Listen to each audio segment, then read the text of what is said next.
What's up guys, Stefan, S&E's Garage. This is going to be a real quick 5-minute video. I had thought that because I had a rubber floor mat in here that this sub wasn't really going to move, and that is not the case. Because this side here is not an actual driver, it's basically a base reflex driver, more or less. There's no magnet, there's no motor structure, it's just a cone.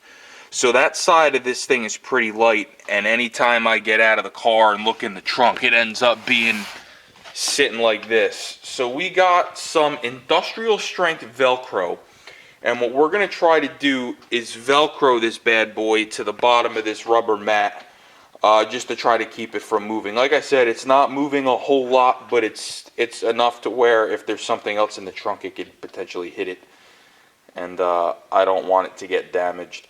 So we're going to go ahead, we're going to flip it on its back, and we're just going to use a couple of these. It's 4" by 2", and they're each supposed to hold up to 10 pounds. So it should help just keep this thing steady, and what's nice is if I ever get a flat tire, it's Velcro. I could just rip it right up and, you know, access my spare. So let's tilt this thing on its back, put some Velcro on it, and see how it ends up.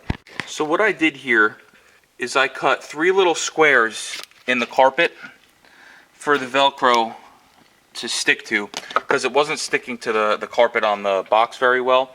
And I'm just using a razor blade here now, and I'm scraping all the excess glue and fuzz from when they put the carpet on off of the box, so that we have a nice clean surface for our Velcro to stick to.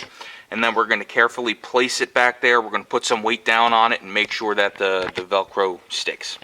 Alright guys, we got our 3 Velcro strips in, and all we really have to do now is pull the plastic film off of the sticky part and just kind of boop, blop it back there.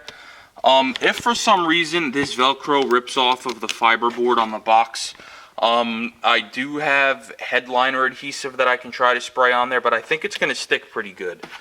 So now, like I said, we're going to pull the protective film off the sticky part, and we're going to drop it right back there, put some weight on it, and this should help hold it in place. Alright guys, so we have the finished product here.